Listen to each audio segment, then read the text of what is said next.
Pido disculpas de antemano por si hay alguna dificultad en la visualización. El tema que voy a hablar, del que voy a hablar aquí, es digamos que he llevado la educación ambiental un poco a mi rama, que es la salud ambiental.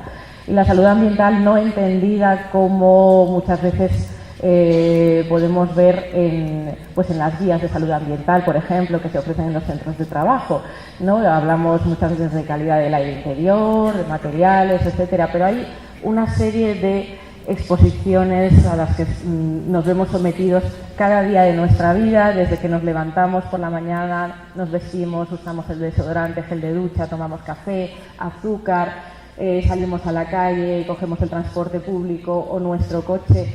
Y a lo largo de todo ese día, la exposición a productos químicos y físicos también a los que estamos expuestos es muy grande y todo ello conforma un verdadero cóctel de sustancias del que poco se sabe en realidad. Y todo ello porque la forma en que se regula habitualmente está basada en estudiar un producto de forma única, uno por uno, nunca mezclados, en ciertas dosis controladas, siguiendo un modelo que habitualmente es un varón de 1,70 m, blanco, etcétera. Y claro, ese modelo no se ajusta a todos nosotros, eso es obvio. No funciona con los niños, no funciona con mujeres embarazadas. Hay una serie de segmentos de población en los que debemos, debido a los plásticos, debido a las pinturas y juguetes que habitualmente los niños manipulan, chupan, lo destrozan, ¿no? Un poco, y la exposición es importante. Podemos hablar también de la relación de contaminantes en la leche materna humana también y oligospermia. Aquí el problema de la fertilidad, del que se habla muchísimo en Europa, no conozco las cifras aquí en Ecuador, pero el problema de la fertilidad, sobre todo masculina, es muy importante y ya se sabe, se aprecia que cuando un varón nace en lugares más saludables, ese varón va a tener un esperma de mejor calidad y va a tener menos problemas de fertilidad. Se ha comparado, por ejemplo, los hijos de madres gallegas en España, por ejemplo, tienen una fertilidad mucho mayor que los hijos de madres catalanas. Porque, y es algo que es por supuesto, esto es una hipótesis, no está comprobado al 100%, pero los datos están ahí también. ¿Por qué? Porque en Galicia hay menos contaminación, hay menos industria, es una región más limpia, más verde. En Cataluña tenemos muchísima industria, una elevada contaminación en los núcleos urbanos, etcétera. Entonces, estos factores al final tienen una clara influencia en nuestra sociedad. El director del grupo de investigación en el que yo estoy, en la Universidad de Granada, no lo he puesto aquí porque no me ha dado tiempo a copiarlo, pero hace pocos días salía en las noticias un titular con sus palabras de el 100% de los niños granadinos mean plástico. Es un hombre muy directo. Él dice, bueno, yo lo digo así porque es cierto que, y lo decía también un conferenciante anteriormente, hay que hablar con un lenguaje muy claro y que todo el mundo entienda. Y un titular como este puede parecer alarmista o sensacionalista, pero la realidad está detrás, y es que si analizamos la orina de los niños granadinos, como en este estudio que se realizó, se detectan en todos ellos altas concentraciones de ftalatos y ligados directamente al plástico. Entonces, la semana pasada, por ejemplo, en España se celebró, entre comillas, tuvo lugar una semana de boicot a los productos envasados en plástico. Y lo que se decía a la población es, durante esta semana, por favor, no compre usted productos envasados en plástico porque no es necesario, porque llevamos al extremo de tener mandarinas peladas y envasadas en plástico, cuando es que no es necesario. Pues, plátanos envasados en plástico y pelados no he visto todavía, pero seguramente los veremos. Ese tipo de información que parte de la ciencia, que no se queda en los laboratorios, pues hay un punto importante y es el investigador no se puede encerrar entre cuatro paredes, publicar en sus revistas y olvidarse de ello. No, tenemos que tener la preocupación de hacer llegar ese conocimiento a la sociedad y provocar un cambio. Y ahí entra la educación ambiental, que es el tema que vamos a desarrollar. Primero que nada, es importante recordar que las vías de contacto de esos contaminantes con nuestro organismo no solo es lo que comemos, lo que bebemos y lo que respiramos, que es lo obvio, sino también todo aquello que entra en contacto con nuestra piel. La piel no es una capa impermeable, sino todo lo contrario, ¿no? Entonces, incluso esos productos cosméticos, por ejemplo, de higiene, son un motivo de preocupación también. Como decía, voy a llevar esta conferencia a través de un tema concreto, los disruptores endocrinos, que es el tema en el que habitualmente investigo y que además ha sido pues foco de preocupación por parte de la comunidad científica, por parte de los legisladores y por parte de la sociedad entera, por lo menos en Europa. Y para ello, pues primero voy a explicarles qué es un disruptor endocrino para todas aquellas personas que no lo conozcan. Un disruptor endocrino o alterador hormonal es una sustancia que nos gusta llamarlos imitadores o impostores de hormonas. ¿Por qué? Porque estructuralmente se parecen muchísimo a una hormona endógena en nuestro organismo y son capaces de esa manera de interferir en el normal funcionamiento de nuestro sistema endocrino.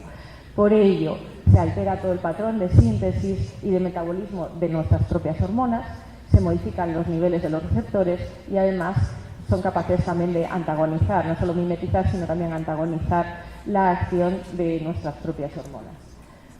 En este esquema se ve mejor como en una célula, por ejemplo, esos receptores de hormonas que habitualmente reciben nuestras propias hormonas pueden verse confundidos por un imitador, un disruptor endocrino en este caso, que puede bloquear esa acción hormonal, puede producir un exceso o puede también producir una acción insuficiente, una reacción insuficiente.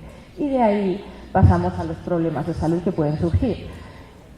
En general, lo que se produce es un desequilibrio en el organismo, en todo el balance de estrógenos, de andrógenos, de progestágenos y de hormonas tiroideas, que conlleva problemas reproductivos y hormonales, por supuesto, como es lógico, como ya podemos imaginar, problemas neurológicos, también en el sistema inmunológico, problemas cardiopulmonares y cáncer, especialmente cáncer hormonodependiente. Pero debido a todo ese desequilibrio también surgen otros tipos de cáncer ligados a disruptores endocrinos. Se trata de una exposición inadvertida porque está en todas partes. La tenemos en los pesticidas que se usan habitualmente, en envases de plástico y latas, en alimentos con aditivos, en los juguetes de plástico, en los de la ropa, electrodomésticos, productos de limpieza y de higiene personal, etc. Y también muy peligrosa. Y el peligro viene por 7 características que distinguen a los disruptores endocrinos de otras sustancias. En el tema de los disruptores endocrinos, la toxicología clásica no funciona porque la dosis no hace el veneno, es decir, no hay una relación lineal dosis-respuesta aquí. No hay una dosis segura tampoco, no hay un umbral. Muchas veces son las cantidades más pequeñas las que causan más daño. Y eso, a nivel toxicológico, bueno, pues hay que cambiar un poco el chip y trabajar de otra manera. Hay unas ventanas de exposición en ciertas fases sensibles, como el desarrollo fetal y también en el momento de la lactancia, en el que la madre puede transmitir a través de la leche materna contaminantes a su descendencia, y en la pubertad. Y ese efecto cóctel del que les hablaba, el efecto mezcla, hay sustancias que potencian su actividad cuando se presentan de forma conjunta. Y por otro lado, el carácter latente. No vamos a ver en el caso de los disruptores endocrinos una intoxicación aguda, no es como en el caso de una persona que tiene una exposición a un pesticida, por ejemplo, una exposición aguda y tiene que ir al hospital porque inmediatamente empieza a sufrir el desarrollo fetal. Puede dar problemas 50 años después, puede dar problemas a las siguientes generaciones, incluso a que estuvo expuesta su madre cuando ¿no? Es muy difícil y esa es una de las labores que nosotros llevamos a cabo en la investigación. En los cuestionarios que pasamos a los enfermos siempre se pregunta cómo era la vida de tu madre antes de tenerte, dónde vivía, dónde nació ella, etcétera, en qué ambiente naciste en general y en qué ambiente se desarrolló tu primera infancia. Y, por supuesto, el tema de la persistencia y la bioacumulación y la ubicuidad de la exposición, como hemos dicho, que se encuentran en todas partes. La valoración económica de enfermedad resulta dura porque poner números a la enfermedad cuando sabemos que detrás de un paciente con un cáncer de próstata, por ejemplo, hay sufrimiento en la familia, en el trabajo, hay una serie de factores que se añaden a lo que es el coste sanitario de tratar a ese paciente en sí, ¿no? Pero si nos fijamos únicamente en ese coste sanitario, obviando todo lo demás, ese informe de hace ya 5 años hablaba de que en la Unión Europea se ahorrarían hasta 31.000 millones de euros si se tomaran medidas para limitar la exposición a contaminantes del tipo de los disruptores endocrinos. Como digo, este informe es de hace 5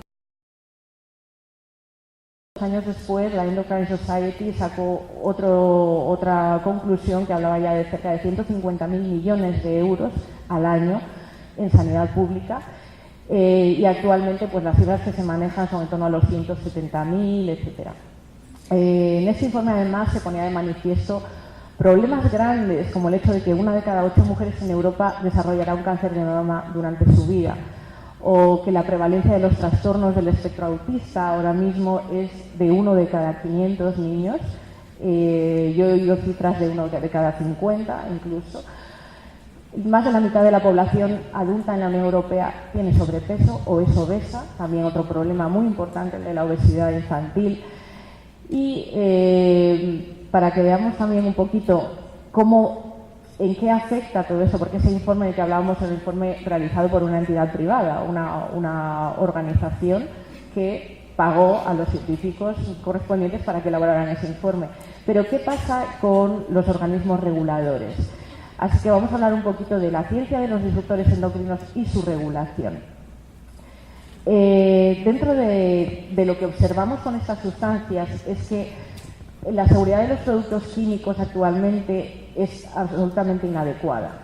Los procesos para prohibir un producto, por ejemplo, son muy lentos. Normalmente se basan en investigaciones que se han hecho 40 años antes. Desde el momento en que los investigadores ponen de manifiesto que hay un problema, se empiezan a elaborar las primeras guías o los primeros consejos, ¿no?, para reducir la exposición, hasta que se llega a una directiva europea y luego además se transpone a cada país dentro de la Unión Europea. Pasan cerca de 30-40 años y esto es lo que nos encontramos en este caso. Los productos químicos, como decía, se analizan individualmente, ese es otro problema, y es difícil. Por ejemplo, pongamos un ejemplo, el bisfenol A es un producto que se usa también en la fabricación de plásticos, también en los recubrimientos de latas, etcétera. Y ese producto que ya se sabe que es disruptor endocrino y se sabe que tiene otros problemas sumados, hay una cantidad ingente, vastísima, de investigación sobre él, pero hay otros bisfenoles que se están empleando ya en sustitución, el bisfenol B, el bisfenol S, bisfenol F. ¿Y qué pasa con la investigación? Tenemos que ir uno por uno cuando sabemos que son sustancias muy similares y que por tanto podemos suponer que puede haber un efecto similar en el organismo. Bueno, pues ese es uno de los temas que estamos discutiendo, ¿no? En ese informe, Late Lessons from Early Warnings de la Agencia Europea de Medio Ambiente, y voy a leer textualmente lo que dice, ¿no?, porque son unas palabras que creo que aportan, nos ponen un poco de relevancia este problema que estamos sufriendo. En el contexto de la incertidumbre científica y la ignorancia, los responsables de la toma de decisiones en la promoción y regulación de la innovación no es necesario probarlo 100%, pero que de la que se sepa o haya indicios de que puede ser dañina para el medio ambiente o para la salud, no puede comercializarse dentro de la Unión Europea. Eso dice el principio de precaución. ¿Qué sucede? Que habitualmente este principio de precaución, se salta a la torera. No hay nadie que controle realmente que todos esos productos que salen al mercado no son dañinos. Y la investigación de cada uno de ellos es costosa, requiere inversión en tiempo, en dinero, en recursos humanos, y no se realiza. Así es la cuestión. Entonces, además tenemos las presiones de ciertas industrias que dicen, pero es que nadie ha demostrado En la declaración de Le Monde sobre disruptores endocrinos, un grupo de científicos pues, puso de 10 afirmaciones. Que la prevalencia de enfermedades endocrinas es la más alta que jamás se ha reportado y que este tipo de enfermedades siguen creciendo dentro de la Unión Europea y en todo el mundo. Se refuerza también la evidencia de que hay factores ambientales como la exposición química que contribuyen a este fenómeno, que la fauna salvaje en Europa ya está afectada. De hecho, fue fauna a través del que se descubrió ese tipo de efectos.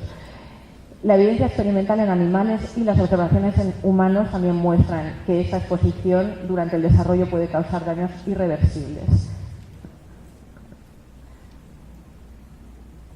Que los sistemas de ensayo no ponen de manifiesto más que algunos de esos efectos nocivos, que la acción química es inadecuada, que hay las propuestas que tenemos ahora, y también debo decir que la legislación en la Unión nos sentimos orgullosos de que es una de las más restrictivas del mundo, pero aún así queda muchísimo por hacer. Hay que poner por encima de los intereses comerciales siempre el interés de la salud. Ciertos disruptores endocrinos tienen propiedades toxicológicas que descartan la definición de umbrales. Esto es lo que comentaba, no existe una dosis segura, por lo tanto nadie nos puede decir que si tomo un poquitín de un producto envasado en plástico no me va a pasar nada. Eso no funciona así aquí. Por lo tanto, la única solución es que ese plástico no exista o que se sustituya por otro material. Además, hace falta más información y pide este grupo de científicos que la Comisión Europea implemente un régimen regulatorio para estos disruptores endocrinos basados en principios científicos sólidos que ya están.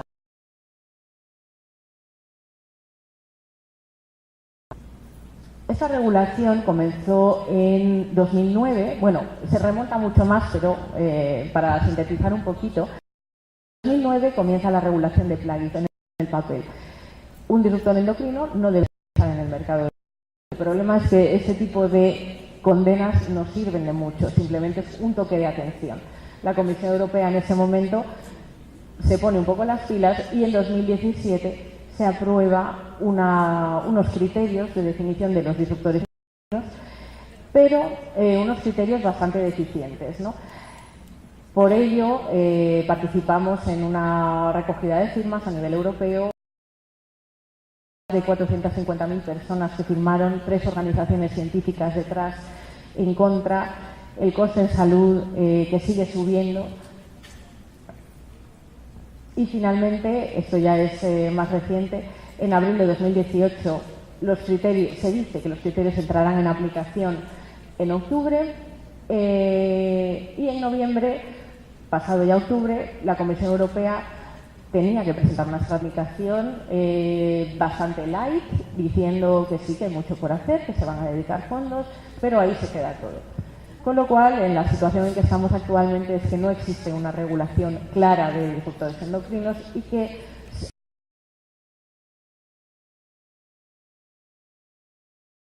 probado muy pocas sustancias de disruptores endocrinos, con lo cual hasta el momento entre 1 y 3 se retirarían del mercado. Como decía, el REACH, que es un reglamento que fue con el que se comenzó un poco la regulación de las sustancias químicas y que es en el que se ha ido apoyando mucha de la legislación actual, ¿no?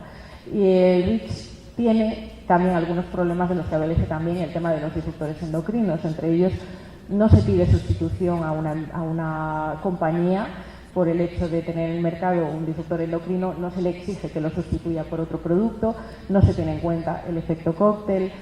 Exige la prueba en organismos humanos y eso es algo que es francamente complicado de tener. También se dice que un producto puede estar en el mercado si se considera que la exposición es controlada, es decir, si el fabricante opina que ese producto no va a suponer un riesgo para la salud porque la exposición está limitada al tema de los nanomateriales, porque lógicamente con nanomateriales no tenemos de un tamaño de 1 tonelada al año para registrar y además no se distinguen distintas presentaciones de la misma sustancia. Bueno, hasta aquí lo que vemos en cuanto a cómo está regulado actualmente. ¿Qué podemos hacer nosotros en vista de que esa regulación no termina de llegar? Y aquí es donde entra nuestra educación ambiental. En 4, aunque podría haber muchos más, y lo he puesto en el orden que hemos adoptado en los años que yo llevo trabajando en este problema desde distintas organizaciones, desde ONGs, en ayuntamientos, con centros escolares, etcétera. Reto número 1, educar a la clase política. Este reto, y lo pongo el primero porque cuando planteamos las estrategias de cómo vamos a educar a toda la población para que, si en los organismos que tienen que regular no protegen su salud, que cada uno se encargue, ¿no?, y reducir así la incidencia de enfermedades, lo más rápido es acudir a la clase política, porque al final son los que van a aprobar las medidas necesarias, basándose, por supuesto, en las publicaciones científicas que hay hasta el momento, pero el político es quien fuerza a los técnicos, además, en los ayuntamientos, en las comunidades autónomas y a nivel nacional también, a trabajar en ciertos problemas. Así que nos pusimos manos a la obra y dijimos, bien, vamos a sacar un proyecto que se llamaba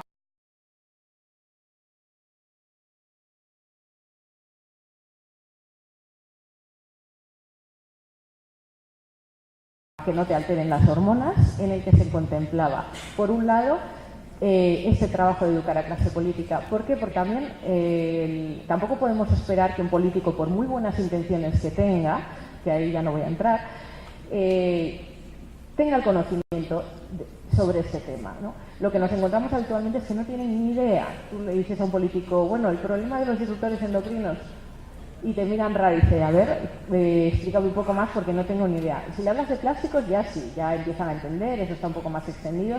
Si le hablas de reciclaje, eso lo sabe todo el mundo y tienen la lección ya muy sabida. Pero el tema de los disruptores endocrinos cuesta, porque la terminología cuesta entenderla. Luego el concepto no es tan complejo, pero tuvimos por despacho de distintos grupos políticos tocar a su puerta, igual que hacen los agricultores, igual que antes, debo decir. Hay 2 excepciones únicamente en España y Europa que no quieren ni oír hablar del tema, pero en general se preocupan. Así que, hablando de esto, esta es la manera en que vendemos a los políticos que tiene que existir esa estrategia para reducir el impacto de los disruptores endocrinos.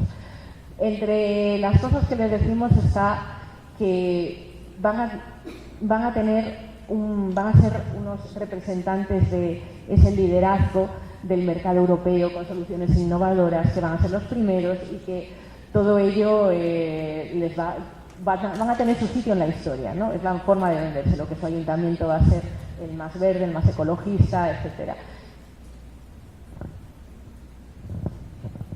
¿Y por qué hablo de ayuntamientos tanto, ¿no? Porque la estrategia, cuando pensábamos qué funcionará mejor, nos vamos a nivel europeo directamente, nos vamos a nivel nacional, regional y vamos descendiendo, ¿no?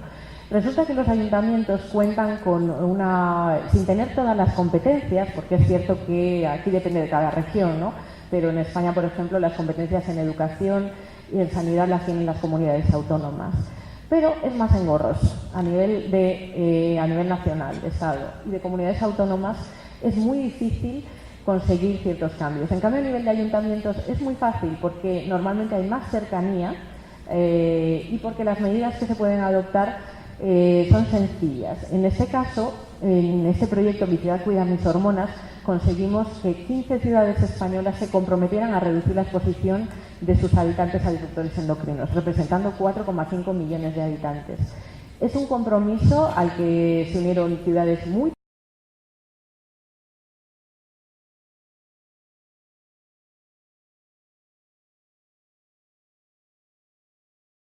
pequeñas de menos de 3.000 habitantes y ciudades muy grandes como Madrid, con más de 3 millones, y que contaba con una serie de medidas, entre las que se encontraba evitar el uso de plaguicidas en espacios públicos como parques, jardines o centros deportivos, etcétera, que dependen del ayuntamiento, como fomentar el consumo de alimentos orgánicos, informar el problema de los contaminantes hormonales, promover las compras públicas sin disruptores endocrinos, reducir el tránsito de automóviles y promover la reducción del uso de plásticos. Estas 6 medidas eran las que proponíamos y los ayuntamientos aprobaban esa moción, la mayoría favorablemente, tengo que decir. Solo hubo 2 ayuntamientos a los que llamamos a su puerta y votaron en contra, lamentablemente, pero es bonito saber que no hay un color político ligado a ese problema, ¿no? En España, como en todos los países, pues hay partidos más a la derecha, más a la izquierda. En este caso nos encontramos con ayuntamientos gobernados por la derecha y por la izquierda, por ecologistas y por conservadores. Dio igual. Lo único que importaba era el compromiso del equipo de gobierno y lo tuvimos. Y funcionó igual de bien en todos los sitios. O sea que en este caso la satisfacción que te llevas de ver que no hay...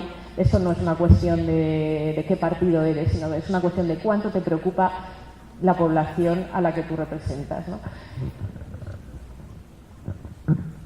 ¿Y cómo controlamos que eso no se queda en papel mojado? Que esa moción que aprueba el ayuntamiento luego, oye, ¿qué has hecho con este problema? ¿Cómo has solucionado aquello? Pues siempre es un intercambio muy interesante. Ese mismo proyecto se ha desarrollado en Francia también. Después de que Madrid aprobara la moción, pues poco tiempo después París aprobó una moción similar y otros 20 ayuntamientos franceses. Con lo cual, pues ha sido muy interesante también tener esa experiencia por parte de los vecinos. Lo hemos llevado también al Congreso de los Diputados en España, esa misma discusión, y la última foto que tenéis abajo a la derecha es en el Ayuntamiento de Madrid, el día que se aprobó la moción, que fue un día pues especialmente grato para nosotros, porque después de 2 años con el tira y afloja de qué medidas vas a tomar, eso no lo puedo aplicar, no me pidas aquello porque no va a salir adelante, etcétera. Bueno, pues al final, adaptando un poquito, conseguimos firmar el acuerdo. Y esta es otra iniciativa también dirigida a la clase política, Pesticide Free Towns, que es una iniciativa más a nivel europeo, que lo que pretende es reunir a municipios comprometidos con la reducción del uso de pesticidas y crear además una plataforma europea de apoyo, de intercambio de experiencias, de prácticas, etcétera. También muy interesante. El reto número 2 para nosotros era educar a los profesionales, porque también es cierto, y lo vemos continuamente, como un enfermo ambiental habitualmente no sabe por qué, no sabe a qué se debe su enfermedad, ¿no? Entonces, si tú vas al médico y le dices, bueno, tengo esto, me duele la cabeza, no me concentro, empieza a tener problemas de movilidad, tengo problemas de sueño, náuseas, etcétera. Es muy habitual que si son síntomas inespecíficos, si no hay, por ejemplo, un cáncer de por medio o algo más grave, ¿no? El médico no tenga ni idea de que eso tenga una exposición ambiental, y es muy difícil poner una solución si no sabemos cuál es la causa. Así que la formación en disruptores endocrinos a los profesionales va sobre todo dirigida a profesionales de la sanidad para que reconozcan ciertas síntomas, tengan presente que puede haber un factor ambiental causando una enfermedad en un trabajador o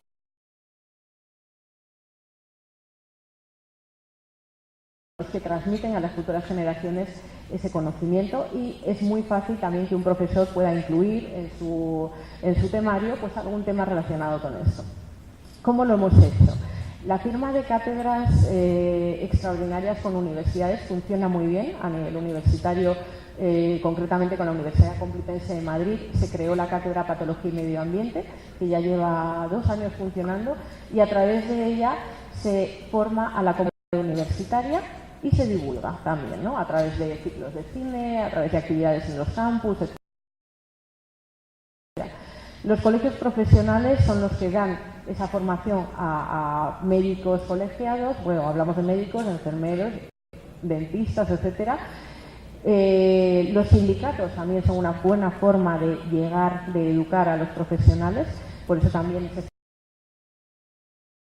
y con ayuntamientos y comunidades autónomas para la formación de sus propios trabajadores. Y, por supuesto, formar a los propios educadores ambientales que van a llevar todo ese conocimiento más allá.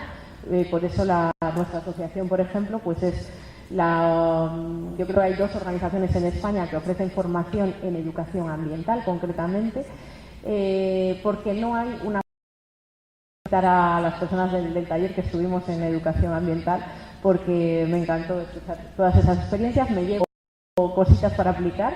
Nosotros en España nos centramos en educación primaria y secundaria, un poquito en universidad, pero sobre todo primaria y secundaria. Hay un proyecto muy bonito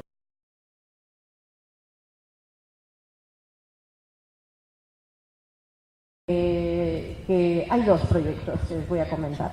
Salud ambiental en la escuela es un proyecto que ya lleva, creo, 4 años funcionando, que ha llegado a más de 26.000 niños, 200 centros escolares, y consiste en talleres divertidos relacionados con los disruptores endocrinos y otros contaminantes también, en forma de juego, de detectives, ¿no? Los niños a que recorran esas fuentes de exposición en su medio y también a que adopten medidas para reducirlas. Pues algo tan simple como no calentar la comida en un plástico en el microondas puede evitar gran parte de la contaminación, ya que esos contaminantes migran fácilmente de los plásticos de los envases a la comida con un cambio de temperatura. Entonces, esa cosita tan tonta puede ayudar a que estos niños luego después se lleven esto a casa y en su casa también se reduzca la exposición. Y el otro proyecto en el que ahora mismo estamos inmersos es de medición de contaminantes del aire en colegios públicos de 6 capitales europeas. Este proyecto lo estoy coordinando yo en España y se lanzarán los resultados el lunes de la semana que viene para prensa y para todo el mundo en general, así que esto solo es un avance. El proyecto se ha realizado en colegios públicos de Madrid, Berlín, Londres, París, Varsovia y Sofía. En concreto, en Madrid hemos cogido de 12 colegios con una población escolar de 5.500 alumnos y se ha realizado una medición de dióxido de nitrógeno, dióxido de carbono y de partículas, material particulado. Eso es una muestra porque no se trata de un estudio científico a gran escala ni muchísimo menos. Es una muestra que pretende poner de relieve el problema de la contaminación del aire en lugares donde el problema del tráfico en las ciudades pues es acuciante, como en el caso de Madrid o Londres, ¿no? Talleres, conferencias, etcétera, para que los consumidores aprendan a leer las etiquetas de los productos, algo muy importante, y para que aprendan también a utilizar herramientas como los buscadores que podemos encontrar en Internet, como estos de aquí, los retardantes de llama, por ejemplo, son un problema muy importante, que suelen estar en todas las tapicerías, alfombras, moquetas, etcétera. Ese tipo de sustancias las podemos evitar cuando conocemos que existe el problema. Entonces yo ahora, si me voy a ver unas cortinas para mi casa, buscaré una tela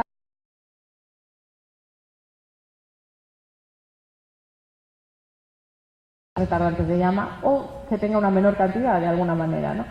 Hay cosas que lógicamente no se pueden evitar, pero bueno, si yo me compro una chaqueta, que estaba mirando la etiqueta y veo 100% poliéster, vaya ejemplo estoy dando, ¿no? El poliéster es una fibra fabricada a partir de plástico reciclado. También se ha hablado de mi piel, vuelve a mí, los estudios de cómo migran esas sustancias a través de la piel. Realmente es muy importante tener el conocimiento de todo eso, pero sin agobiarse. Esto es un proceso largo de cambio de hábitos y de cambio en los propios productores, que los que fabrican estos productos sepan que esas sustancias tienen que ser sustituidas paulatinamente. No pedimos que sea de hoy para mañana. Cuanto más rápido mejor, lógicamente, pero en todos estos detalles podemos irlo viendo. Y si tienen más curiosidad, pues ahí les puedo facilitar algunas páginas web con mucha información concreta, además, en caso de que tengan alguna duda de cosas concretas. ¿Qué acciones concretas se realizan por parte de las instituciones de control para regular los productos semibióticos que pueden alterar el sistema endocrino? Semibióticos o xenobióticos. Xenobióticos. Ciertas sustancias en el marisco eran enormes, no eran ilegales, y aquí está el tema de la regulación. Si me pones unos niveles legales tan elevados, es que ningún producto va a llegar jamás, no vas a prohibir nada, ¿no? Eran legales, pero eran elevados, y el problema con este tipo de metales era la acumulación que tenían en el organismo de una persona concreta, que fue el caso que yo vi, ¿no? ¿Qué sucede? Que llamando a las consejerías, llamándonos a ver un poco quién controlaba eso, la respuesta fue: es que no tenemos obligación en sanidad de controlar todas las muestras de pescado que llegan, ni siquiera obligación de controlar, digamos, aleatoriamente. De vez en cuando se hace a petición de alguien, o si existe un riesgo, yo que sé, que ha habido un vertido, por ejemplo, o algo así, en ese caso sí se hace, pero por general no se efectúan esos controles. Y aquí estamos en lo de siempre, si faltan medios económicos para establecer esos controles, porque no hay dinero, porque los inspectores son un número muy limitado para áreas geográficas muy grandes, pues el problema está ahí. Por favor, ahora que nos acompaña el doctor Arturo Hernández Escobar, él es presidente del Congreso Iberoamericano sobre Ambiente y Sustentabilidad. Entrega el certificado a Ruth Echeverría Orellana por la presentación de la conferencia magistral Implicaciones de la educación ambiental en enfermedades ambientales.